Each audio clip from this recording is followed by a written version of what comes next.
చీమల ఫోబియాతో మహిళ ఆత్మహత్య చేసుకున్న ఘటన సంగారెడ్డి జిల్లాలో కలకలం రేపింది. అమీన్పూర్ మున్సిపాలిటీ పరిధిలోని శర్వా హోమ్స్కు చెందిన 25 ఏళ్ల మనీషా చీమల ఫోబియా ఉంది. దీంతో కుటుంబ సభ్యులు మనీషాకు ఆసుపత్రిలో చికిత్స చేయించారు. అయినా మనీషాకు భయం తగ్గలేదు. భర్త శ్రీకాంత్ డ్యూటీకి వెళ్లి ఇంటికి వచ్చేసరికి బెడ్రూమ్ డోర్లో మనీషా చీరతో ఉరివేసుకుని శవమై కనిపించింది.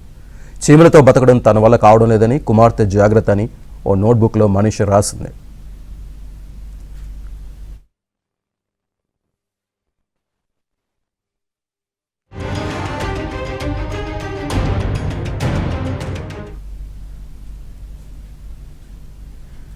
ఇప్పుడు మేము మీకు చూపించబోయే ఈ వార్త మీరెప్పుడు వినుండరు, పైగా వింటే అవునా అని నోరెళ్ళ పెడతారు కూడా.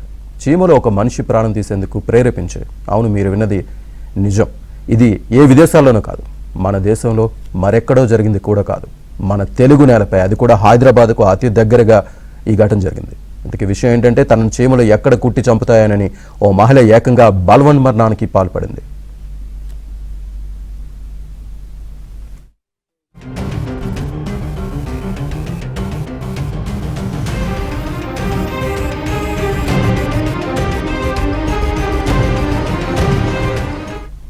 సంగారెడ్డి జిల్లా అమీన్పూర్ మున్సిపాలిటీ పరిధిలోని శర్వా హోమ్స్కు చెందిన 25 ఏళ్ల మనీషా చీమల ఫోబియాకు భయపడ్డారు.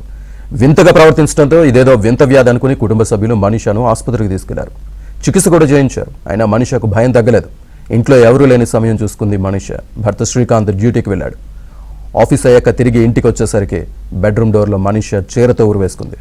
ఈ చీమలతో బతకడం తన వల్ల కావడం లేదని, కుమార్తె జాగ్రత్త అని సూసైడ్ నోట్ కూడా రాసింది మనీషా.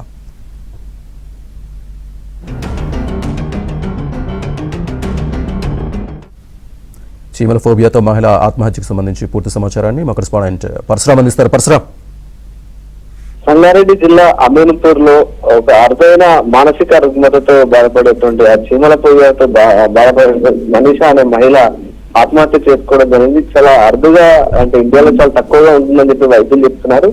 ఎక్కువగా విదేశాల్లో ఇట్లాంటి వ్యాధులు చూస్తున్నాయి.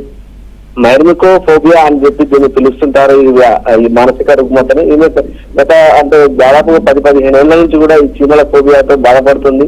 ఈ నేపథ్యంలో వాళ్ళు 2.5 సంవత్సరాల క్రితం ఉద్యోగరీత్యా ఆదిలాబాద్ జిల్లా నుంచి అమీన్పూర్ రావడం జరిగింది. అంటే కొంతకాలంగా ఇంట్లో ఆ చీమలను చూస్తూ భయపడుతున్న క్రమంలో కుటుంబ సభ్యులు గమనించి ఆమెను మా కౌన్సిలింగ్ కూడా తీసుకెళ్లడం జరిగింది. వైద్యుల వద్ద తీసుకెళ్లారు. కౌన్సిలింగ్ కూడా పలుమార్లు నిర్వహించడం జరిగింది. అయినప్పటికీ కూడా ఆమెకు ఆ చీమలంటే ఆ భయం ఇంకా పోలేదు. ఆ చీమలు చూసిన క్రమంలో ఆమె కొంత వింతగా ప్రవర్తించడం, అదేవిధంగా అస్వస్థకు గురవడం కూడా జరిగింది. ఈ నేపథ్యంలోనే వైద్యం చేయించినప్పటికీ కూడా ఆమె ఆ భయం తొలగిపోలేదు. దాంతో ఇంట్లో ఎవరి లేని సమయంలో ఆమె దారుణానికి ఊరగట్టింది.